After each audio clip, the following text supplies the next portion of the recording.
बोलते छोटे गड्ढे में गिरोगे तो आप उठ के तो चल लोगे, और 10 फुट के गड्ढे में गिरोगे तो घुटने टूट जाएंगे, और सीधा गिरोगे तो आप मर भी सकते। या सेलिंग में हो बाइंग में हो, डज नॉट रियली मैटर, आपको लॉस देखना आना चाहिए, उतना जिगरा रखना पड़ता है। लिखने से बहुत काम हो जाता है। मैं इसलिए बोलते लिखो, पढ़ो पढ़ो लिखो नहीं।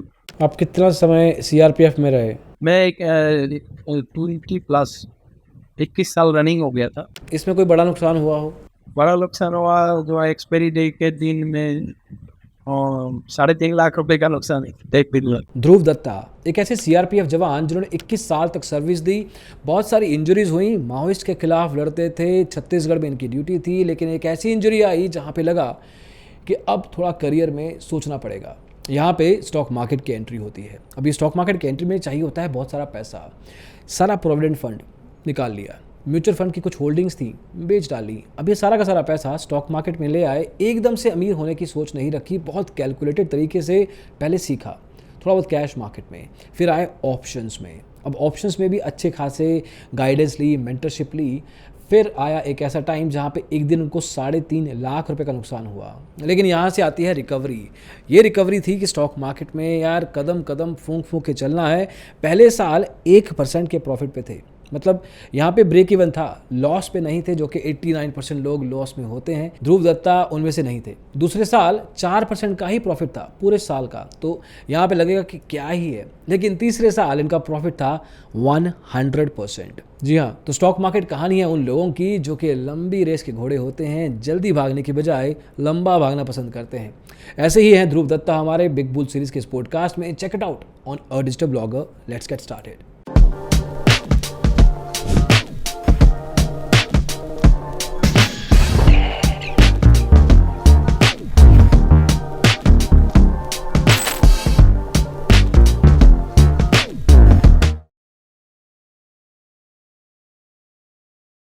तो आपने हमारे इस पॉडकास्ट में पहले भी एक फौज से आ चुके हैं, दिनेश, जो कि पहले फ़ौज में थे काफ़ी समय तक, एंड फिर देन ही मूव टू स्टॉक मार्केट।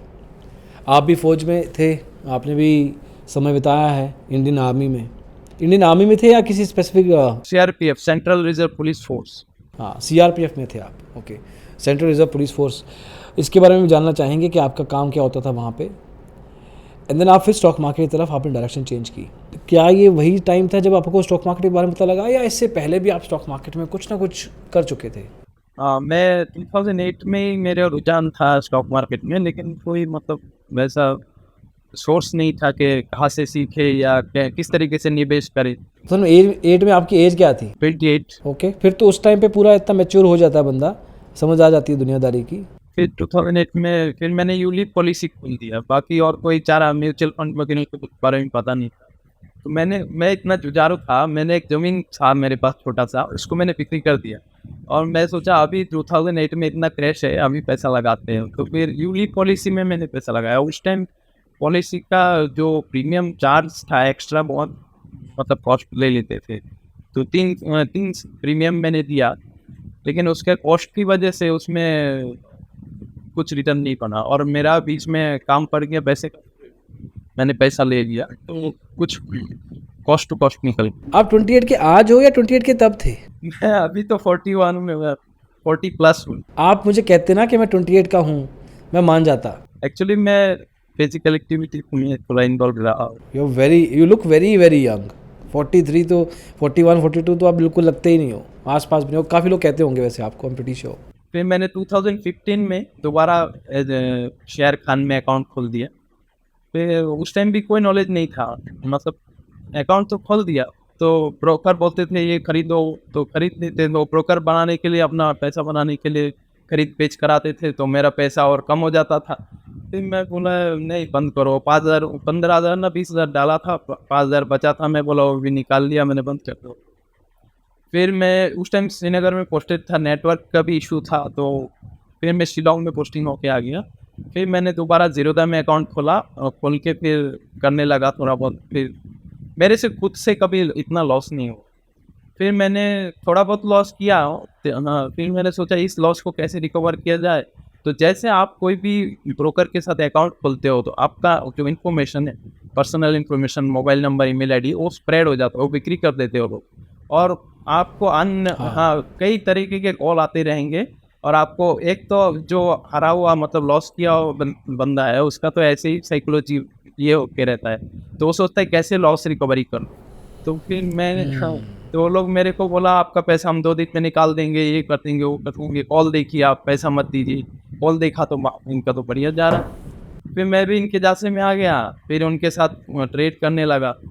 फिर जो लॉस था वो बढ़ता गया, बढ़ते-बढ़ते 1.5 लाख 2 लाख रुपए 1.5 लाख रुपए मेरा चला गया। मेरे को पहले ये जानना है कि आप मार्केट में, आप कह रहे हो कि आप सीआरपीएफ में थे और 2015 में आपने अकाउंट भी खोला ज़रूला के साथ। मैं तो अभी वहीं हूँ, उस चीज़ को मैं अभी थोड़ा सा ब्रेक करता हूँ, मतलब कोशिश करते हैं अपन थोड़ा और इसके बारे में जाने। अभी जो आपका आप 1.5 लाख के लॉस पे आ गए, मेरे को पहले वो बताइए कि आप जो लॉस पे पहले थे, जो पहला लॉस हुआ था आपका इस टिप एडवाइज़र के आने से पहले, वो लॉस कैसे हुआ था? वो लॉस मैं खुद से कर किया था, थोड़ा खुद से ट्रेड करता था। ओके, कितने कैपिटल से वो कर रहे थे? तो उस टाइम मैं खुद से किया था 1-2 बार, और जैसे पोजिशनल ले लेता था, डिलीवरी में ले लेता था। फिर मैं सोचा ये लोग मेरे से ज़्यादा जानकार होगा या मतलब इनको कुछ ज़्यादा ही आता होगा मार्केट के बारे में, तभी तो ये लोग बता रहा है। और एडवाइजरी फिर मेरे को पता लगा कि सेबी रजिस्टर्ड भी एडवाइजरी होते हैं। फिर मैं उनके साथ गया और वो भी वही सेम के कहानी है उनका भी। और ये कोई प्रोफाइलिंग नहीं करता है, आपको रिस्क आपका कैपिटल कितना है और उसके हिसाब से आपको कितना रिस्क लेना है। वो कोई जैसे पहले क्या था 10 टाइम 20 टाइम लेवरेज देता था डिलीवरी में भी। तो वो लोग जैसे आपके पास 1 लाख है तो 10 लाख का सौदा बना देगा। तो 10 लाख में जब लॉस होगा तो आपका कैपिटल वाइप आउट हो जाएगा या बड़ा लॉस हो जाएगा। तो फिर मैं धीरे-धीरे फिर वो लोग ऐसे भी बोलता था कि आप मेरे को आपका कैपिटल दे दो और हम आपके तरफ से ट्रेड करेंगे, या आपका ईमेल आईडी या मतलब आईडी वगैरह आईडी पासवर्ड दे दो, हम आपकी तरफ से ट्रेड करेंगे। तो फिर मैं कुछ पैसा उनको दे दिया। क्या कुछ पैसा उनको दे दिया कि ठीक है आप मेरे लिए एक अकाउंट खोलो और वो उसमें लिवरेज मिलेगा। फिर वो लोग फ़ोन ही नहीं उठा रहे, रिस्पॉन्स नहीं कर रहे पैसा देने के बाद। बोलते हैं वो तो सर्विस चार्ज था, आप और पेड करो। फिर मैं बोला नहीं ये तरीका सही नहीं है, फिर मैंने बंद कर दिया एडवाइजर। एडवाइजर के चक्कर में फिर मैं एक बार पढ़ा नेक्स्ट टाइम, लेकिन उनका जो कॉल एक्यूरेसी था वो बहुत अच्छा था, 80-85 ऐसे मैं बोल सकता हूँ उनका। और वो लोग कोशिश भी लगा, लेकिन उनका क्या है कोई रिस्क टू रिवार्ड मतलब आपको कितना रिस्क लेना है वो नहीं है। अंधाधुंध मतलब पूरा कैपिटल एक ही ट्रेड में ले लेना है फिर लॉस। फिर मैंने सब कुछ छोड़ दिया, फिर मैं ये ट्रेडिंग ही छोड़ दिया। फिर मेरा पोस्टिंग हो गया छत्तीसगढ़ में, और छत्तीसगढ़ में नेटवर्क का ही बिल्कुल इशू, नेटवर्क है ही नहीं। हम वो छोटा सा वो मिलता था उसको ऊपर चढ़ाते थे पेड़ में, जो ये जियो का जो ओह, हाँ उसको पेड़ में चढ़ा के नीचे से डोंगल को। फोन करते थे। हाँ तो उससे इंटरनेट कनेक्ट करके वो करते थे, कुछ वीडियो देख लेते थे। फिर मेरा किस टाइम की बात है ये? ये 2020 2019 से मैं छत्तीसगढ़ में। फिर मैं वहाँ ऑपरेशन चलता है माओवादी ऑपरेशन। तो ऑपरेशन ड्यूटी हम जा रहे थे तो बाइक में जाना पड़ता है वहाँ पे। तो बाइक में जाते जाते टाइम मेरा हेलमेट भी लगा हुआ था, थोड़ा गाड़ी स्पीड पे था। तो एक पुलिया आया तो वहाँ ऊपर खपड़ रास्ता था, थोड़ा पैनिक होकर मैं अचानक डिस्क ब्रेक लग गया मैंने, और मैं वही गिर गया। ओह, और हाँ राइफल भी था 47 बीपी है। वहाँ एलिमिनेशन भी बहुत ज़्यादा कैरी करना पड़ता है, ग्रेनेड बम सब। तो उसके साथ में पूरा गिर गया कंधा मेरा, यहाँ से शोल्डर पूरा 2 टुकड़ा हो गया। हाँ शोल्डर पूरा क्रैक हो ओह गया, माय लेकिन गॉड। मेरे को तो उस टाइम पे आप अकेले ही थे या साथ था कोई आपके? हाँ साथ थे, हम पूरा टीम जा रहे थे ऑपरेशन के लिए। तो मेरे पीछे जो बाइक थे वो आके मेरे को उठाया, उससे पहले ही मैं उठ गया था, राइफल उठा लिया मैं। लेकिन मेरा हाथ इतना पेन कर रहा था, राइफल पकड़े नहीं रखा जा रहा था। तब 47 उठाया, लेकिन इतना पेन हो रहा था। फिर मैंने राइफल को बाएं हाथ में ले लिया, मैं सोचा ये छोटा मोटा कुछ नहीं है।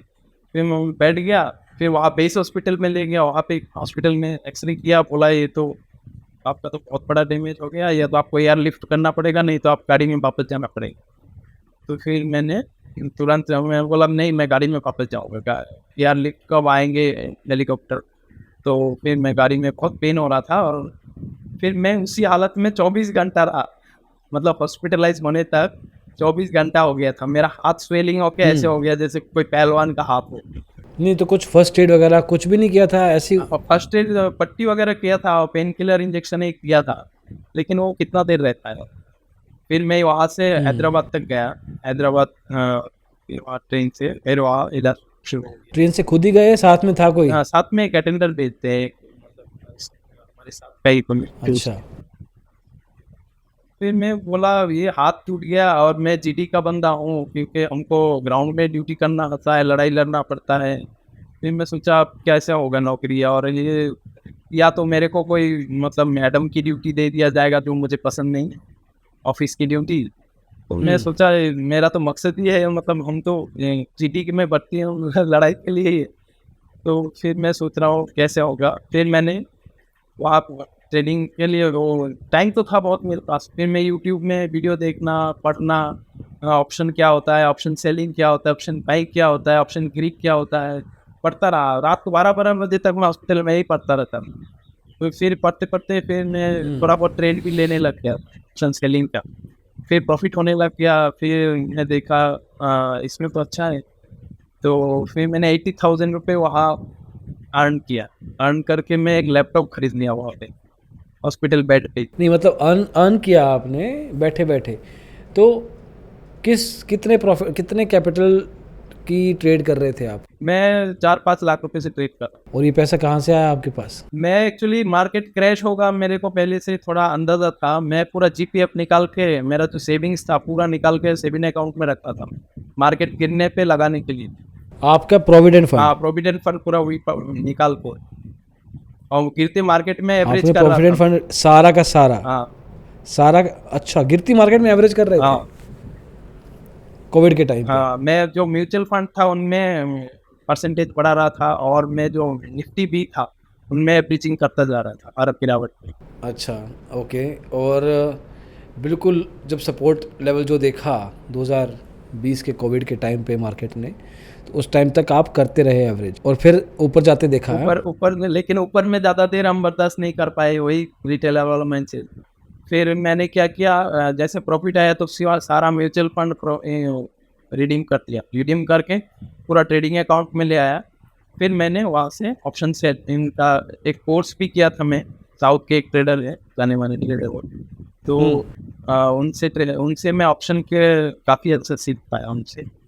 फिर मैं टेक्निकल का भी कोर्स किया, मैंने सीखने में लाखों रुपए खर्च कर दिया। लोग सीखने में कंजूस, मैं सीखने में कंजूसी नहीं करता।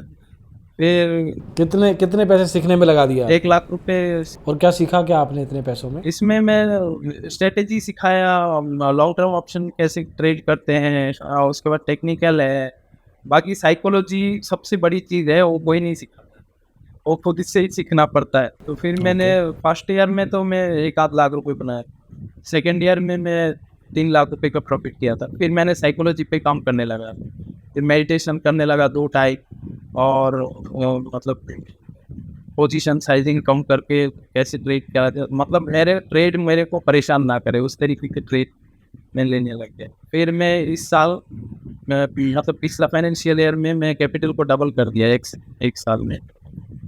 अभी मैं करीब ओके 80 लाख से ट्रेड करता हूँ। ओके। अभी इस पिछले 1 मिनट में जो आपने बताया, इसको अगले 15 मिनट तक समझने की कोशिश करेंगे। ओके।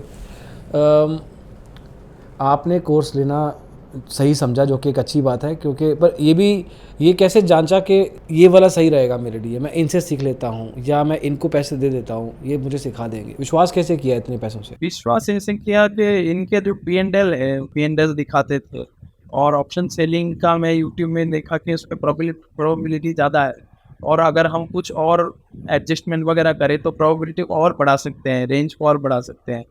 तो हमारा जो मेन तो प्रोबेबिलिटी का एक गेम है, इसमें तो सर्टेनिटी कुछ है नहीं, तो क्यों ना हम प्रोबेबिलिटी के जहाँ ज़्यादा है, सबसे ज़्यादा है, उसी के साथ चलें। लेकिन ऑप्शन का मतलब ये कोर्स फी वगैरह काफ़ी हाई, जो रिटेलर है वो इतना हिम्मत नहीं कर पाएगा इतना कोर्स फी दे के। और मैं देखा जो सारे पार्टिसिपेंट के साथ में भी वोटिंग करके मैं जो हमारे व्हाट्सएप ग्रुप में है, तो उसमें भी मैक्सिमम लोग मतलब पैसा नहीं बना पा रहे हैं, वो कोर्स फी भी नहीं निकाल पा रहे हैं। तो इसका मेन मतलब है आपका साइकोलॉजी काम नहीं कर रहा है तो स्ट्रेटेजी पैसा नहीं देगा।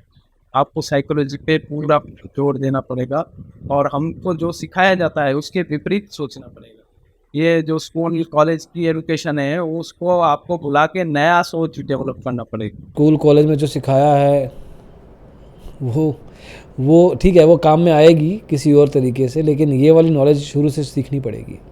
सही कह रहे हो। जो स्कूल कॉलेज में जो सिखाया जाता है कि मेहनत करोगे तो पैसा बनेगा, ज़्यादा मेहनत ज़्यादा पैसा, एक तो ये सब चीज़ें उतना पूरा इसमें स्टॉक मार्केट में नहीं चलता। स्टॉक मार्केट में तो आपको आपको सही बंदा बना देगा स्टॉक मार्केट, या तो बाहर कर देगा या तो सही बंदा बना देगा। अगर आप में ईगो है आपको पनिश्ड करेगा, आप में ग्रीड है आपको पनिश्ड करेगा, आप में थोड़ा भी मतलब गलत भावना है, थैंक्सफुलनेस नहीं है, आपको पनिश्ड करेगा मार्केट। तो आपको सही इंसान बनाएगा पहले, फिर पैसा देगा। तो सही इंसान बनने के लिए आप तैयार है, मतलब एक जो मॉन्क माइंडसेट जिसको बोलते हैं, तो मॉन्क माइंडसेट मतलब पैसे के प्रति कोई मोह नहीं है, मैं कर्म करे जा रहा हूँ और मैं पैसा जो आ रहा है उसमें कुछ सोसाइटी को भी कंट्रीब्यूट करने के लिए तैयार हूँ। और इस तरीके का माइंडसेट अगर आप डेवलप कर पाओगे तब जाके पैसा बनेगा। उससे पहले आपको, तो ये शास्त्र में भी बोला है कि सही पात्र बनो। अगर आप पात्र बन गए तो भगवान तो देता ही जाएगा आपको। नहीं, बहुत जेन्युइन बात कह रहे हो आप। अच्छा, तो कोर्स लेके आपने ट्रेडिंग शुरू करना सीखा, तो आपने टेक्निकल सीख लिए होंगे, स्ट्रेटजी सीख ली होगी। तो किस तरह की स्ट्रेटजीज का शुरुआत में आप इस्तेमाल करते थे? पहले मैं लॉन्ग टर्म दिसंबर का ट्रेड करता था, दिसंबर एंडिंग का ऑप्शन अभी कर लेता था, मतलब 1 साल पहले। फिर मैं देखा उसमें भी क्या है, उसमें पैसा तो उसमें बनता है अच्छा है, लेकिन उसमें रेट ऑफ रिटर्न थोड़ा कम है। कम तो नहीं बोलेंगे, 30-40% साल का बन जाता है उसमें भी। और उसमें एक समस्या ये है, पैसा तो आपको साथों साथ नहीं मिलता है, थोड़ा धीरे धीरे। और money making is a boring process. तो तो थोड़ा आपको जल्दी पैसा चाहिए तो आप वीकली में आओ, मंथली में आओ, या 3 महीना का ट्रेड करो। निफ्टी में तो लिक्विडिटी बराबर है, कोई टेंशन नहीं है। बाकी बैंक निफ्टी या कोई और इंस्ट्रूमेंट है उसमें आपको मंथली या वीकली करना पड़ेगा। अभी मैं वीकली करता हूँ और मंथली करता हूँ। अच्छा, अब टाइम फ्रेम चेंज कर दिया है आपने। तो ईयरली में आपको दिखा नहीं ज़्यादा पैसा और जल्दी नहीं दिखा, तो आपको लगा कि थोड़ा जल्दी चाहिए पैसा। अब सीख लिया तो रिटर्न भी तो चाहिए ना। तो पहले 1 साल में जब आपको लगा कि आप तैयार हो गए हो, पहले 1 साल में आपने परसेंटेज में, पैसों में नहीं, परसेंटेज में कितना रिटर्न कमाया होगा? और 1-2%, 1%, सिर्फ 1% साल में। ओके, बहुत बहुत ऑनेस्टली आप बता रहे हो कि पहले 1 साल में, हाँ, फर्स्ट ईयर 1% बनाया आपने। मतलब अगर ₹1,00,000 लगाया तो 1,01,000 रुपया लेकिन एक मेरा कैपिटल क्या में बैठे है, थे आप। अगर आप पैसा नहीं भी बना पा रहे हो तो क्या है, मेरा लॉन्ग टर्म इन्वेस्टमेंट है तो उनको मैं प्लेज करके रखा हूँ। जैसे मेरा म्यूचुअल फंड है वो तो कुछ दे ही रहा है, वो गेन कर ही रहा है, और प्लेज करके रखा हूँ मैं। 1-2% भी कमाता हूँ तो 15% तो मेरा निफ्टी का CAGR है। तो अगर मैं 2% कमाता हूँ तो 17% तो मैं ऐसे ही बना रहा हूँ, तो उस हिसाब से मेरा सही है। नहीं नहीं, वो ठीक है, वो ठीक है, वो कोई क्वेश्चन नहीं कर रहा है उस चीज़ को। हाँ। इट्स ओके, बहुत रियलिस्टिक बात बोली है आपने, ऐसा नहीं है, ये कोई छोटी बात नहीं है, ये एक्चुअली एक बड़ी बात है कि पहले साल में एक्सपेक्टेशन उस हिसाब से रखो कि कोई जादू की छड़ी नहीं आ गई है हाथ में कि सीख भी लिए तो पता नहीं एकदम से क्या आ गया। बट ये ज़रूर था कि आपने पहले साल आप प्रॉफिटेबल थे, मतलब आप लॉस पे नहीं थे, ब्रेक इवन से थोड़ा सा आगे ही थे। नुकसान खाए होंगे बहुत सारे बीच में। अच्छा, कोई बड़ा नुकसान बताओ, इसमें कोई बड़ा नुकसान हुआ हो? बड़ा नुकसान हुआ जो एक्सपायरी डे के दिन में 3.5 लाख रुपए का नुकसान है एक दिन में। एक दिन के अंदर? हाँ, लेकिन वो ओके, मेरा क्या क्या ट्रेड क्या किया था? ट्रेड क्या है, मैं बुक करते जाता हूँ और मतलब एडजस्टमेंट करते जाता हूँ, तो पूरा 3.5 लाख नहीं है, लेकिन उसी दिन के अंदर 3.5 लाख आगे का प्रॉफिट निकालते हो। तो क्या है वो, कॉल में आदमी कंफर्टेबल रहता है कि मार्केट ऊपर इतना नहीं जाएगा, या जाएगा तो थोड़ा जाके रुक जाएगा, तो क्वांटिटी ज़्यादा था। और लास्ट एक्चुअली मैं देखा 1:30 बजे के बाद आपको ऑप्शन, मतलब एक्सपायरी के दिन और पोजीशन नहीं रखना किसी भी हालत में। 1:30 के बाद पोजीशन स्क्वायर अप करो, नहीं तो गामा की वजह से ₹2 का ऑप्शन ₹20 होने में टाइम नहीं लगेगा और आपको मौका ही नहीं देगा सोचने का, तब तक बढ़ जाएगा, इतना बढ़ जाएगा और बहुत बड़ा नुकसान हो जाएगा। और मैं एक और ट्रेडर से भी मिला हूँ कि ₹1 करोड़ का नुकसान है। हाँ, उनका उसी मतलब एक दिन के अंदर? हाँ, 1 दिन के अंदर वाइप आउट कर लिया, बड़ा माना हुआ, अभी वो काफ़ी अच्छा ट्रेडर बन गए। तो उन्होंने 1 करोड़ कैपिटल अलग होएगा हाँ, उनका। ₹5 का प्रीमियम के लालच में सेल करके छोड़ दिया था और मार्केट भाग गया पूरा कैपिटल। तो मेरा उस दिन ऐसे हो गया, तो मैंने एडजस्टमेंट करता रहा, लेकिन एडजस्टमेंट आप कितना करोगे? लास्ट टाइम में कुछ प्रीमियम ही नहीं बचता है और अगर मार्केट दोबारा नीचे आएगा, तो नीचे का भी आप लॉस करोगे, दोनों तरफ से लॉस होगा आपका। एक्चुअली मैं नॉन डायरेक्शनल ट्रेड ज़्यादा करता हूँ, क्योंकि Nifty maximum time non directional रहता है और अगर डायरेक्शनल हो जाता है फिर हम इसको रेशियो में कन्वर्ट कर देते हैं, स्ट्रेडल स्टेंगल में चेंज कर लेते हैं। और अभी थोड़ा पिक्स भी कम है और अभी रिटेलर भी सेलिंग में आ गए हैं, तो काफ़ी सेलिंग में भी पैसा बनाना काफ़ी टफ हो रहा है। पहले जो सारे ट्रेडर थे उनसे बात किया मैं, तो बोलते थे निफ्टी में तो 200 पॉइंट ऊपर बेच दो, बस सो जाओ, पैसा बन जाएगा। अब बेच के देखो अब निफ्टी 500 पॉइंट मूवमेंट कर जा रहा है। बैंक निफ्टी तो कौन सा घोड़ा है, वो तो पकला घोड़ा है, वो 2000 पॉइंट भी मूवमेंट कर लेता है। अभी अभी मूवमेंट नहीं है, अभी मार्केट रेंज बाउंड ही रहती है, 50 पॉइंट 100 पॉइंट। हाँ, लेकिन प्रीमियम कम होता है और लास्ट टाइम में मूवमेंट कर लेता है, लास्ट टाइम या फर्स्ट हो, तब बहुत मुश्किल हो जाता है सेलर के लिए। आपने ऑप्शन बाइंग से शुरुआत की थी या सीधा ही ऑप्शन सेलिंग में आया आप? नहीं, ऑप्शन बाइंग में पहले से ही पता था, ऑप्शन बाइंग बहुत खतरनाक है।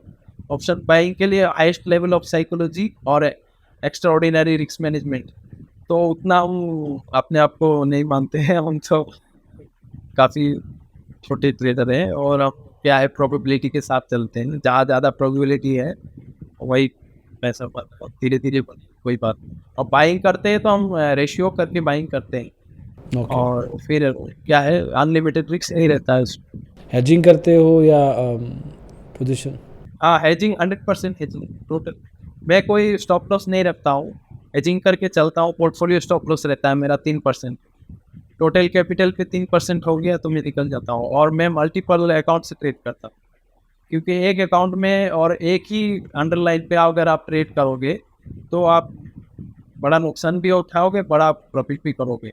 तो मल्टीपल अकाउंट मल्टीपल स्ट्रेटेजी में क्या है, आपका रिस्क मैनेजमेंट हो जाता है, मल्टीपल अंडरलाइन। और दूसरा एक चीज़ और है, इसमें क्या है आपका जो इनकम टैक्स में भी आपको थोड़ा ये मिलेगा, आप वाइफ के अकाउंट से करोगे तो इनकम टैक्स नहीं देखना पड़ेगा। ये भी काफ़ी लूटते हैं। एक तो आपका ब्रोकरेज एसटीटी पैसा तो वही बना रहे हैं, मेहनत तो हम कर रहे हैं और आप गवर्नमेंट भी आपको छोड़ेगा नहीं। गवर्नमेंट के लिए तो गवर्नमेंट के कस्टमर है जी आप, तो you are a customer of the government, तो वो तो ऐसे ही करेंगे।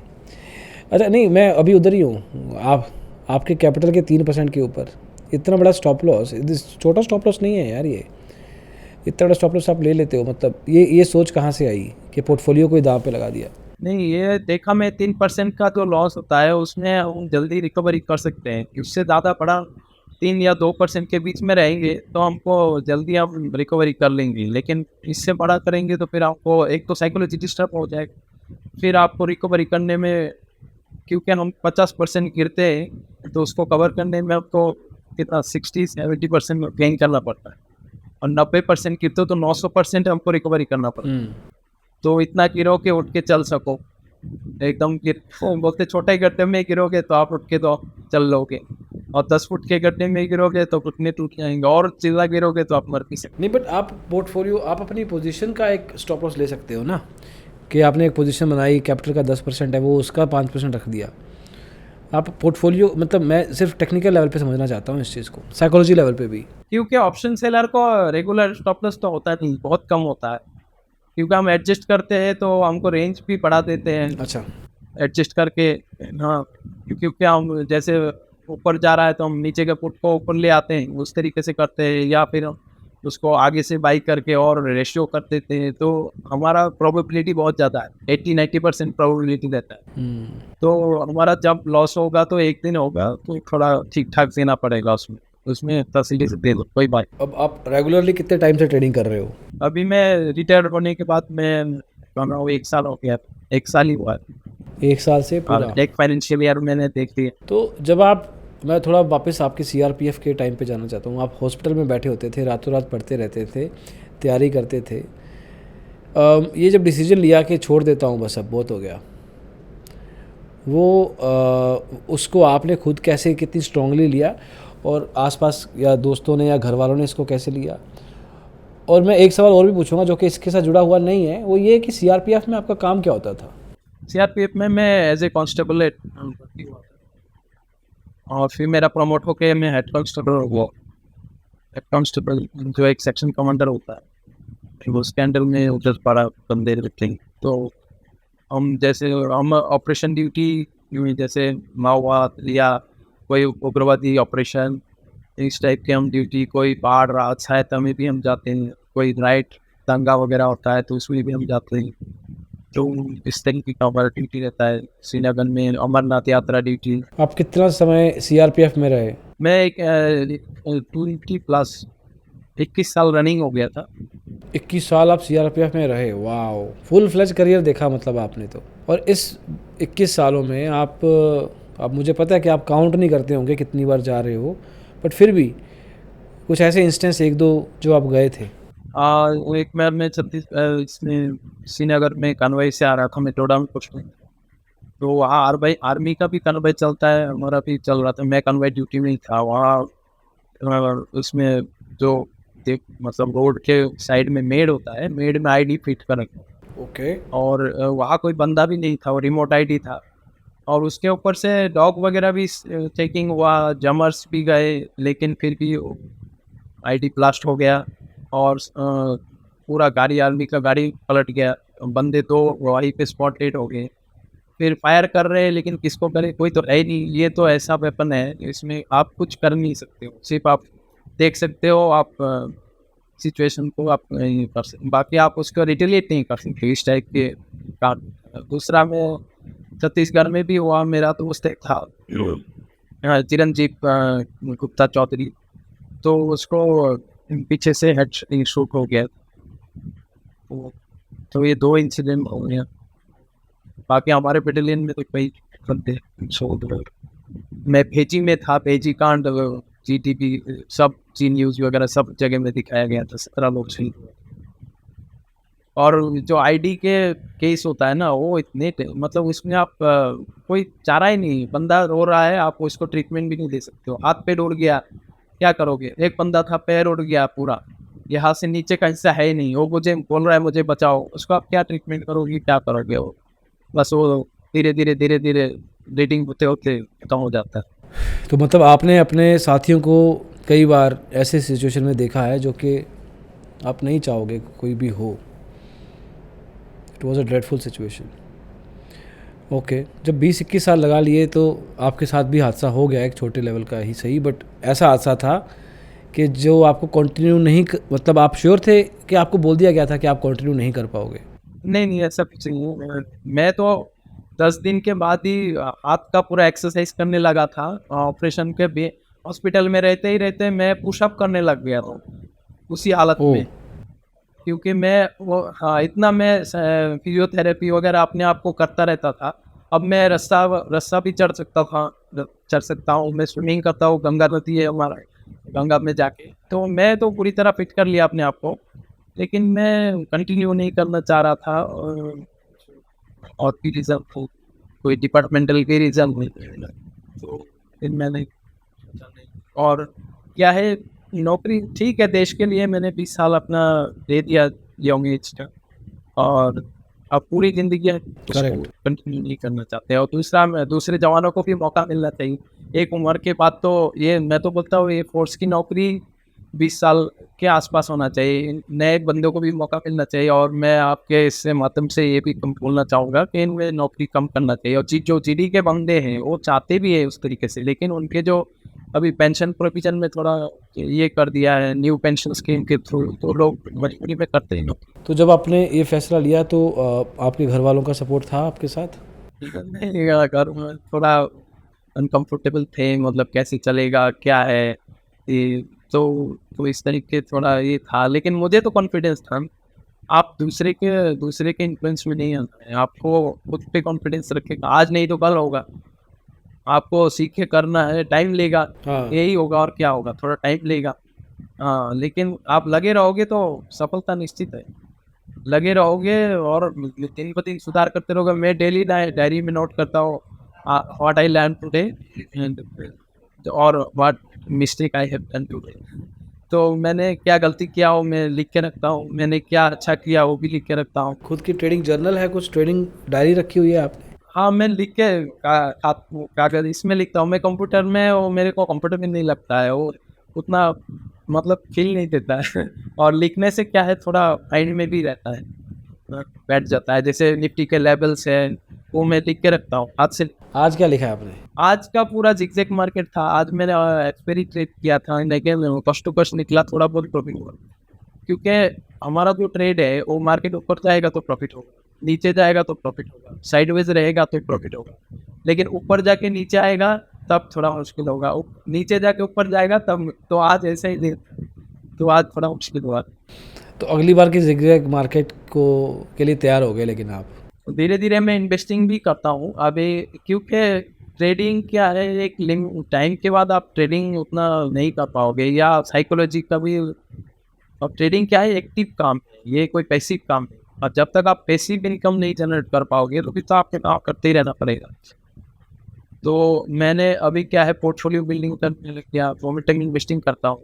तो उनमें क्या है, उतनी देखने की जरूरत नहीं, हफ्ते में एक बार लॉन्ग टर्म चार्ट देखो, वीकली चार्ट देखो, तो उसमें भी अच्छा कैपिटल गेन हो रहा है।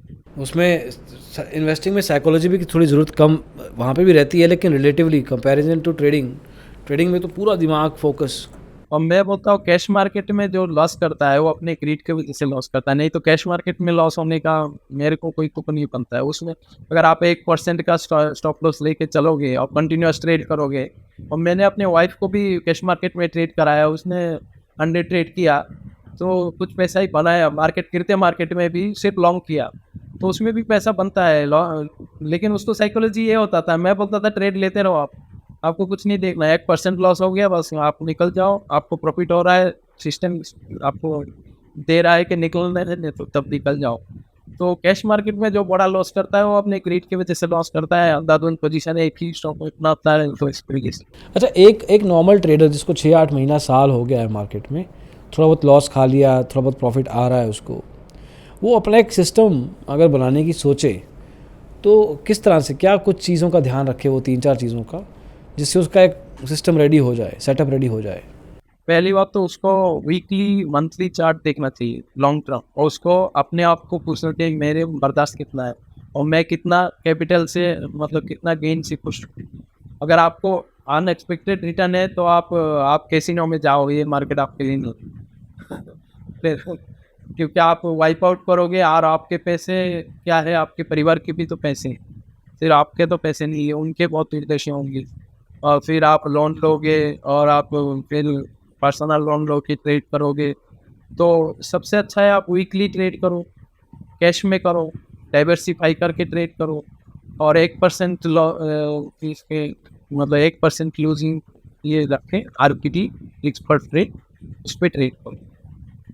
या फिर आप थोड़ा उसमें कंफर्टेबल हो जाओ तो फिर आप शॉर्ट टर्म, क्योंकि कैश मार्केट में क्या है, वो सीजनल मार्केट है। अगर निफ्टी ऊपर जा रहा है तब आपको ज़्यादा ब्रेकआउट होगा, आपके पोर्टफोलियो भी अच्छा करेंगे। और अगर निफ्टी डाउन ट्रेंड है, साइडवेज है, तो आप उतने विनर स्टॉक अगर ढूंढ नहीं पाए तो आप रेड में रहोगे, आपकी साइकोलॉजी डिस्टर्ब होगा, आप निकल जाओगे। ये क्या, आपको शॉर्ट, अगर लॉन्ग शॉर्ट दोनों आना चाहिए। लॉन्ग शॉर्ट रहोगे तो आप क्या, थोड़ा बहुत के पैसा आता रहेगा तब साइकोलॉजी स्टेबल रहता है, नहीं तो फिर गड़बड़।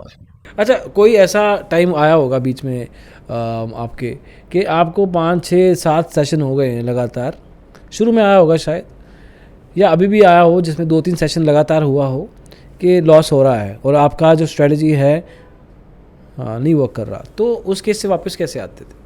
अभी पिछला महीना काफ़ी टफ गया, पिछला महीना हाँ, पिछला महीना काफ़ी टफ गया, लेकिन मैं प्रॉफिट किया, अच्छा प्रॉफिट किया।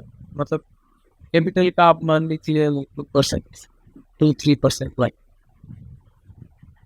तो उसमें काफ़ी मतलब ऐसे ही हुआ बार-बार, क्योंकि बिल्कुल लो पिक्स है, और जहाँ स्पाइक होता है एकदम से प्रीमियम बढ़ जाता है पुट का, और कॉल के प्रीमियम गिरते नहीं। तो कॉल के प्रीमियम गिरेंगे नहीं, पुट के प्रीमियम बढ़ जाएँगे, तो आपको नोशनल लॉस दिखाएगा, आपको साइकोलॉजिकल प्रॉब्लम। आपको रेड दिखना आना चाहिए। खास करके ऑप्शन सेलिंग में तो पोर्टफोलियो रेड दिखना चाहिए। दिखने में कोई ये नहीं इसके है। इसके बारे में थोड़ा बताओ कि ये एक इम्पॉर्टेंट पॉइंट आपने पे किया है कि स्टॉक मार्केट में या ऑप्शंस में या सेलिंग में हो बाइंग में हो, डज नॉट रियली मैटर, आपको लॉस देखना आना चाहिए, उतना जिगरा रखना पड़ता है, और थोड़ा टाइम लगातार भी आए तो भी इट्स ओके। उसके बारे में थोड़ा बताओ कि how does somebody do that, कैसे करे कोई। ये तो सारा एक्सपीरियंस से ही आएगा, और मतलब आपको मेडिटेशन वगैरह करके आपको प्रेजेंट मोमेंट में रहना पड़ेगा। और मैं क्या गलती कर रहा हूँ, और हमेशा आपने आपको जिम्मेदार ठहराना है। लॉस हुआ तो मेरे वजह से हुआ। हम क्या है, वो मेंटर ने सिखाया, उसने स्ट्रेटेजी बकवास सिखा दिया हमको, इतना पैसा ले लिया, उसके वजह से लॉस हुआ, या मार्केट ऐसे कर रहा है, मैनिपुलेशन हो रहा है, बड़े ट्रेडर छोटे पैसे को खा रहा है। ये सब, इससे आपको इम्प्रूवमेंट कहाँ है? जब आपको अपने आप को क्वेश्चन नहीं करोगे कि मेरी वजह से लॉस हुआ तो क्यों हुआ, तब तो इम्प्रूवमेंट नहीं है। आप अगर दूसरे को ब्लेम करोगे, मार्केट को ब्लेम करोगे, तो कोई इम्प्रूवमेंट का कोई चारा ही नहीं। हाँ, अगर आपको खुद को जिम्मेदार ठहराना पड़ेगा कि लॉस हुआ तो मैं जिम्मेदार, और इसको रिकवर करने का भी मैं ही जिम्मेदार हूँ। अगर आप 1% एसएल के साथ जाओगे तो बैक टू बैक आपको 100 एसएल हिट होना पड़ेगा, आपको कैपिटल पूरा खत्म करने के लिए। तो आपको प्रोसेस वही रखना पड़ेगा। प्रोसेस आप रिवेंज ट्रेड करोगे, या सोचोगे आज ही लॉस निकाल लो, आप एक दिन वेट नहीं करोगे, तो इस तरीके से हम मार खाते हैं। आपको पूरा मैकेनिकल प्रोसेस होना चाहिए, या तो फिर आप एल्गो के थ्रू, लेकिन एल्गो में भी लोग लॉस खा रहे हो, क्योंकि एल्गो को भी सही से रन नहीं कर रहे, उसमें इंटरवेंशन कर देते हैं। तो एल्गो के थ्रू भी आप जा सकते हो। अगर आपको कुछ नहीं समझ में आता है, मैं तो बोलता हूँ निफ्टी बी में डालो पैसा, आप मार्केट का रिटर्न जनरेट करो। आप किस लिए इतना मगजमारी कर रहे हो? अगर आप, मैक्सिमम लोग तो आप एफडी का रिटर्न नहीं बना पा रहे, तो एफडी से तो बेटर है निफ्टी बी और गोल्ड में अगर आप एलोकेशन कर देते हो 50-50% या 70-30 करके, आप निफ्टी को आराम से बीट करोगे। आप कई फंड मैनेजर को बीट कर दोगे, बड़े बड़े प्रोफेशनल फंड मैनेजर को, जो इतने परसेंट हमसे पैसा लेके फंड को मैनेज कर रहे हैं। अभी एसबीआई ब्लू चिप फंड था, माना हुआ फंड था एक टर्म का, निफ्टी को बीट नहीं कर पा रहा है। तो हम जो इनको एक्सपेंस रेशियो हमको चार्ज करता है, तो उसका क्या मतलब रहा? फिर हम निफ्टी के थ्रू ही क्यों ना जाए? तो आप कह रहे हो कि म्यूचुअल फंड आज की तारीख में उतना नहीं दे पा रहे, तो हम डायरेक्टली खुद भी अपने आप को रेडी करके एक ठीक ठाक रिटर्न निकाल सकते हैं ओवर पीरियड ऑफ टाइम। शुरुआत में तो नहीं, आई एम श्योर। हाँ, टाइप तो लगे स्किल है। स्किल के लिए तो आपको टाइम देना पड़ेगा। अगर हम जैसे आज अचानक से डॉक्टर नहीं बन सकते, अचानक से हम कोई प्रोफेशन नहीं बन सकते, साइंटिस्ट नहीं बन सकते, तो हम ट्रेडर एक दिन से में कैसे बन जाएंगे? तो उसके लिए तो आपको, हो सकता है आप किसी से सीख कर करोगे तो आपका लर्निंग कर्व कम हो जाएगा, कम दिन में आप परफॉर्म करने लगोगे, लेकिन एक लिमिटेड टाइम तो आपको देना पड़ेगा, तभी जाके आप ट्रेडर बनेंगे। आप रातों रात मतलब ट्रेडर आप नहीं बन सकते। अच्छा, सेबी कहता है कि 11% लोग ही ट्रेडिंग में प्रॉफिट कमा रहे हैं। आप कब उस 11% में आ गए थे? क्योंकि पिछले साल पिछले साल नहीं, मतलब 2019 में ये नंबर 15% था। उसके बाद ये 2022-23 में ये नंबर 11% रह गया है जो प्रॉफिटेबल ट्रेडर है। पहले 85% लॉस पे होते थे, अभी 89% लॉस में है। तो आप कब हुआ? आप ब्रेक इवन पे थे पहले साल में तो, लेकिन दूसरे साल में भी ठीक ठाक प्रॉफिट कमाया आपने। हाँ, मैं 3 साल से प्रॉफिटेबल हूँ। और पहले साल आपका प्रॉफिट था 1%, अभी परसेंट में बात करेंगे। दूसरे साल दूसरे साल में 3% 4% ऐसे गुजरे रहे। 3 to 4%। फिर मैंने 100% रिटर्न देना किया एक साल। नहीं, but it totally make sense यार, क्योंकि आप में इतनी पेशेंस थी, इतना आपने वेट करने का सोचा कि आएगा टाइम। ठीक है, घर वाले भी कह रहे होंगे यार कि जितना पैसा लगाया था उतने पे तो बैठे हैं, क्या ही कर रहे हो, कि घर वालों ने नहीं कहा हो लेकिन आसपास के लोगों ने कहा हो या खुद को भी लगा हो। लेकिन तीसरा साल आया जैसे, सारा का सारा मार्केट का कैपिटल घुमा दिया। मेन बात है आपको इंतजार करना आना चाहिए। जैसे हम स्नाइपर शूटर होते हैं, मार्क्समैन शूटर होते हैं, मैं मार्क्समैन कर रखा हूँ, मेरी शूटिंग काफ़ी अच्छी। तो उसमें क्या है, आपको इंतज़ार करना पड़ेगा दुश्मन का। आपको हिलना नहीं, डुलना नहीं, पूरा इंतज़ार करते रहना है, करते रहना है, करते रहना है, तब जब मौका आएगा तभी चौका मारना है। तो उस तरीके से आपको हर टाइम आपको गोली चलाओगे, आप दुश्मन आपको आपका जो ये है पोजीशन है वो ज़ाहिर हो जाएगा, आप खुद शिकार बन जाओगे। तो शिकारी बनना है तो आपको इंतज़ार करना पड़ेगा, शिकार के लिए इंतज़ार करना पड़ेगा, और जब शिकार आएगा तभी तो आप फर्स्ट में ये करोगे अंधाधुंध, तब आपको खुद शिकार बन जाओगे। हमारे पॉडकास्ट में जो पहला पॉडकास्ट कभी किया था हमने कुछ समय पहले, तो वो उनका नाम था पोदर, जहार इस्लाम पोदर। वो त्रिपुरा से हैं।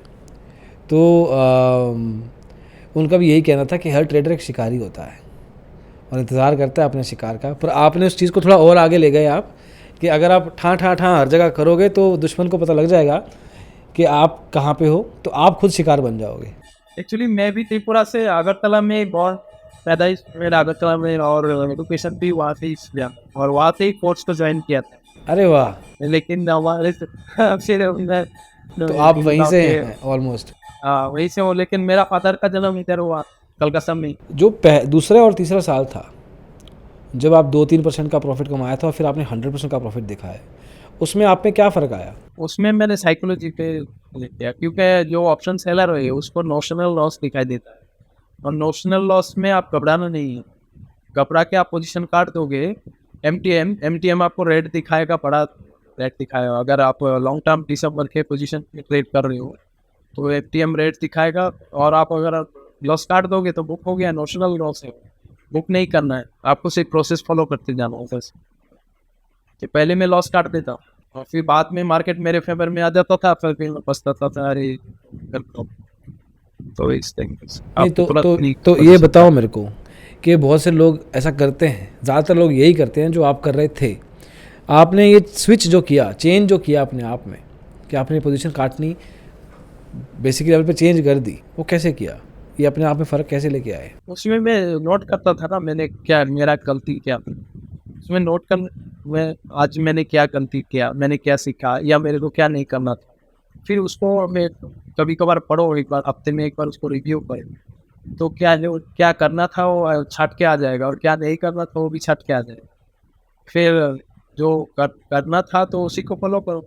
बार बार एक ही गलती करते रहोगे तो फिर आप प्रोग्रेस कैसे?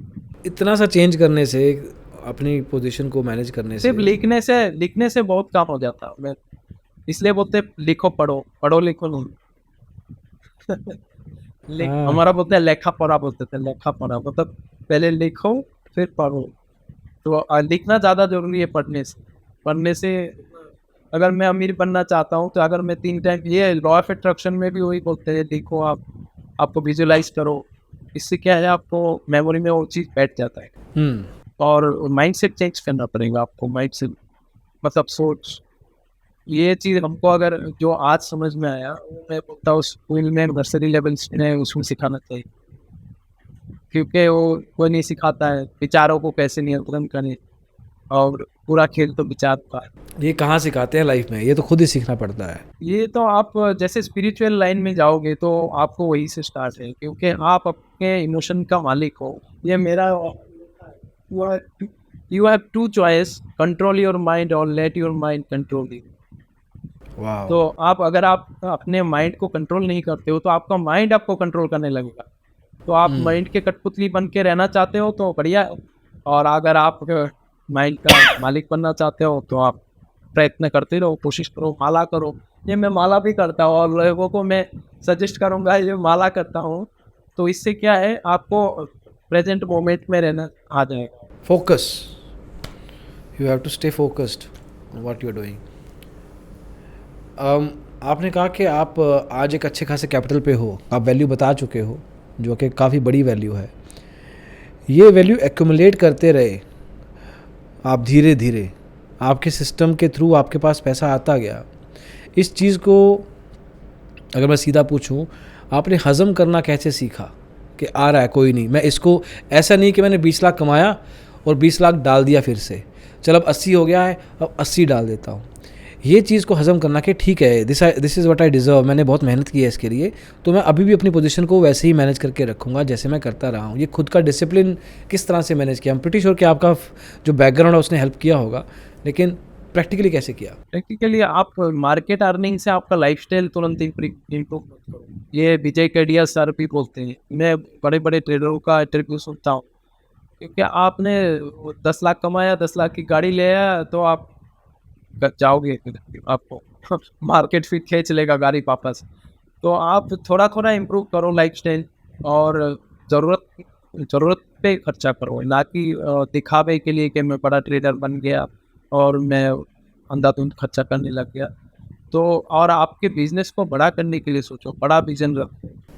तो ये कैपिटल तो कोई मायने नहीं रखता स्टॉक मार्केट में इतना होती है, ये तो बहुत ही छोटा कैपिटल है। मैं तो ये रामदेव अग्रवाल, ये लोग 1000 करोड़ मैनेज कर रहे हैं, और मेरे जो मेंटी वगैरह वो लोग भी 100 करोड़ 200 करोड़ मैनेज कर रहे हैं। ये सिर्फ साइज का संख्या है, बाकी कुछ नहीं है।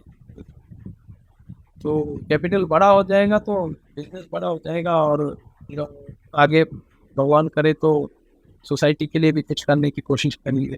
मेरा तो यही लक्ष्य। आप ऑप्शन सेलिंग करते हो, अभी भी ऑप्शन सेलिंग करते हो, कभी थोड़ा थोड़ा मन करता है ऑप्शन बाइंग में घुसने का बीच बीच में छोटे पैसे के साथ? ऑप्शन बाइंग में मन करता है, मेरा भाई ऑप्शन बाइंग करता है। फिर मैं वो क्या है, कम कैपिटल में पैसा कमा लेता है, लेकिन कभी कभी उसको बड़ा नुकसान हो जाता है। तो फिर मैं बोलता हूँ ये इसमें फिर ये साइकोलॉजी डिस्टर्ब हो जाता है, फिर खरीद लेना कुछ। तो ऑप्शन बाइंग में मेरे को लालच आता है, लेकिन मैं नहीं करता हूँ ऑप्शन। अगर बाइंग करूँगा फिर मैं कंफर्टेबल नहीं रहता हूँ, या तो एशियो में बाइंग करूँगा तो मैं कंफर्टेबल रहूँगा, नहीं तो मैं कंफर्टेबल। तो कोई भी ट्रेड में अगर मेरे को कंफर्ट नहीं दे रहा है तो वो ट्रेड में नहीं करना चाहूँगा।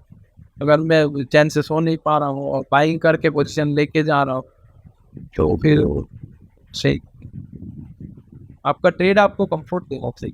क्योंकि हम डिसिप्लिन की बात कर रहे हैं, तो ऐसी चीज़ें डिस्ट्रैक्शंस के रूप में आ जाती हैं सामने कभी कभी, कि बंदे को लगता है कि कैपिटल ठीक है, मैंने मैनेज कर लिया, एक पॉइंट इन टाइम पे थोड़ा रिस्क ले सकते हैं, थोड़ा रिस्क कैपिटल बढ़ा के। Anyway, moving on, what do you think के ट्रेडिंग कम्युनिटी को आप देख रहे हो, सीखे भी इसी कम्युनिटी से ही हो, थ्रू आउट कोर्स लिया होगा, यूट्यूब देखे होंगे आप। मैं थोड़ा बड़ा सवाल पूछना चाहता हूँ, सिंस यू आर हेयर 3-4 साल से, ज़्यादा टाइम से, बट फुल टाइम 1 साल से हो, पर 3-4 साल से हो मार्केट में, आगे क्या इवॉल्व होते देखते हो, मार्केट कहाँ जा रही है? एल्गो से ट्रेड होगा ज़्यादा, एल्गो का जो पेनिट्रेशन है वो बढ़ जाएगा। तो क्योंकि इसमें साइकोलॉजी का इशू है, तो लोग कर नहीं पाएंगे खुद से, और इस तरीके से अपने आप को चेंज करना। मैं बोलता हूँ ट्रेडिंग बहुत ईजी है, मतलब सिंपल है, लेकिन ईजी नहीं। जैसे हम मॉर्निंग वॉक करना सबको पता है अच्छा है, सेहत के लिए अच्छा है दौड़ना, ये करना, लेकिन कितने लोग कर पाते हैं? मेडिटेशन करना अच्छा है, हर जगह पता है, लेकिन कोई नहीं करता, या मतलब बहुत कम लोग करते हैं। तो ट्रेडिंग भी उस तरीके से ये ग्लैमरस इतना बना दिया है यूट्यूब वगैरह। जैसे आपको बॉलीवुड है, वो इतना ग्लैमरस है, लेकिन कितने लोग सलमान, शाहरुख, अक्षय जैसे बन पाते हैं? वो आ जाके वेटर की नौकरी करते हैं, तो कोई बैकग्राउंड डांसर बन जाते हैं। तो ट्रेडिंग भी इस तरीके से ग्लैमराइज कर दिया, और कोर्स भी इतना बना रहे लोग खुद से ट्रेड करके पैसा नहीं बना रहे, उससे ज़्यादा कोर्स से पैसा बना रहे। तो मैं कोर्स सीखना भी है, तो कोई सही बंदे से सीखे, उनका P&L चेक करके सीखना चाहिए। क्योंकि इतना वो ढोल नगारा बजा रहा है, डीजे बजा रहा है, जैसे ट्रेडिंग नहीं, कोई घोड़ा में, मतलब क्या समझ में नहीं आ रहा।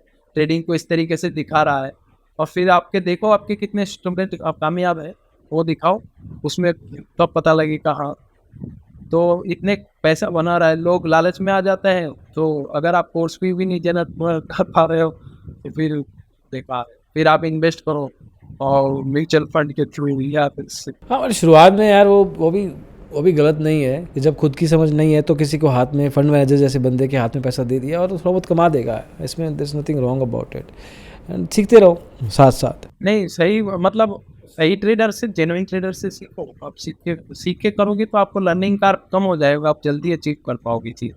लेकिन बड़े बड़े फीस और ये दिखा के वो खुद ट्रेनिंग कर पा रहे कि नहीं, वो खुद ट्रेनिंग कर रहे कि नहीं, ये जरूरी है। आपके आज की तारीख के चैलेंज क्या हैं? मेरा चैलेंज तो वही था कि मैं क्या है थोड़ा एक्सपायरी ट्रेड को लास्ट तक ले जाने की कोशिश करूँ, ये मेरे को। लेकिन अभी मैं थोड़ा सुधर गया हूँ। इतना लॉस होने के बाद भी एक बार बड़ा लॉस हुआ था एक्सपायरी ट्रेड में। लास्ट में क्या है, काफ़ी प्रॉफिट होता है, लेकिन वो लालच छोड़ना पड़ेगा। और मैं लिख के रखा हूँ, अभी कल कुछ दिन से इसको फॉलो भी किया। तो एक्सपायरी ट्रेड में आपको 1:30 बजे निकलता है, ये मेरा चैलेंज है। कुछ ना कुछ चैलेंज तो आते ही रहेंगे, अभी भी आगे भी चलेंगे, ऐसा नहीं है। जस्ट दैट अपने आप को सीखते रहें, अपन प्रिपेयर करते रहें। फेयर। और आपका दिनचर्या क्या है? मेरा this is my last question for you, कि आपका आज की तारीख में रूटीन क्या होता है? मैं उठता हूँ 4:30 से 4:45 के बीच। वाह। देख, ओके। फिर मैं फ्रेश होके मेडिटेशन के बाद फिर मैं जाता हूँ बच्चे को स्कूल छोड़ के, मैं एक्सरसाइज करने जाता हूँ, 1 घंटा एक्सरसाइज करता हूँ, दौड़ता हूँ, फिजिकल एक्टिविटी पूरा करता हूँ। ओके। उसके बाद फिर मैं घर आके फिर ट्रेडिंग के लिए तैयारी करता हूँ। ब्रेकफास्ट ट्रेडिंग तैयारी होने के बाद फिर मैं ट्रेडिंग करता हूँ। हर दिन ट्रेड नहीं करता हूँ, या तो किसी दिन से मार्केट वॉच करता हूँ, या तो मैं बिल्कुल लॉन्ग टर्म करता हूँ, या तो बिल्कुल शॉर्ट टर्म, जैसे एक्सपायरी ट्रेड, या तो मंथली ट्रेड इस टाइप से, या तो फिर वीकली 1 साल के लिए बैठूंगी। तो बिल्कुल शॉर्ट या बिल्कुल लॉन्ग, बीच वाला ट्रेड नहीं करता हूँ, 1 2 2 ये सब। और फिर ट्रेडिंग के बाद फिर मैं शाम को मेडिटेशन करता हूँ। हाँ, और एक बार